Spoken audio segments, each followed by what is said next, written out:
Problem ഒരുപാട് പേര് അനുഭവിക്കുന്നതാണല്ലേ.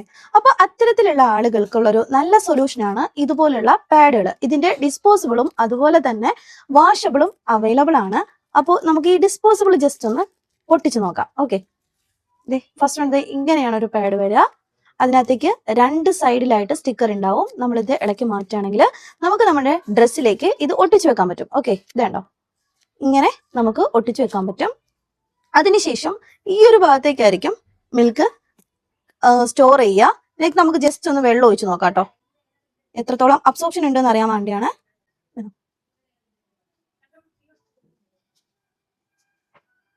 ഞാൻ അത്യാവശ്യം വെള്ളം ഒഴിക്കുന്നുണ്ട്. ഇതുണ്ടോ, അത്യാവശ്യം നല്ല ക്വാണ്ടിറ്റി വെള്ളം ഞാൻ ഒഴിച്ചിട്ടുണ്ടേ. ഇവിടുന്ന് പുറത്തേക്ക് ഒരു തുള്ളി പോലും വന്നിട്ടില്ല. ഇതാണ്ടോ, ഒട്ടും വന്നിട്ടില്ല. ഇനി നമുക്ക് ഒഴിച്ചു നോക്കാം.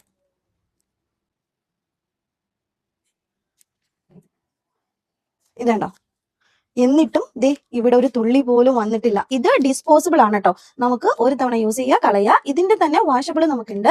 ഒന്നും കൂടി ഒന്ന് വീഴ്ത്താം. ഇതുണ്ടോ, അത്യാവശ്യം നല്ല അബ്സോർപ്ഷൻ ഉണ്ട് കേട്ടോ. നമുക്ക് ഇതൊന്ന് കട്ട് ചെയ്ത് നോക്കാം. ഇനി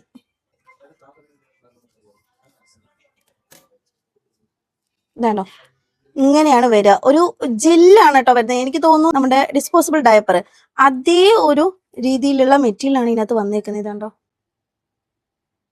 ഇതുണ്ടോ, ഇതാണ് വരുന്നത്. ഇത് രണ്ടാക്കി മാറ്റിയതിന് ശേഷം ഈ ഒരു പോർഷൻ മാത്രം നമ്മൾ കത്തിക്കുകയാണെങ്കിൽ പെട്ടെന്ന് കത്തിച്ചളയാൻ പറ്റും. ഇപ്പൊ കാണിച്ച ഡിസ്പോസിബിൾ പാഡ് ഇതിനകത്താണ് 24 പീസ് വരുന്നത്. റീയൂസബിൾ ആണെങ്കിൽ 6 പീസ് ആയിരിക്കും ഉണ്ടാവുക. നമുക്ക് വാഷബിൾ ആണ് കേട്ടോ, പിന്നീടും നമുക്ക് വാഷ് ചെയ്ത് യൂസ് ചെയ്യാൻ പറ്റും.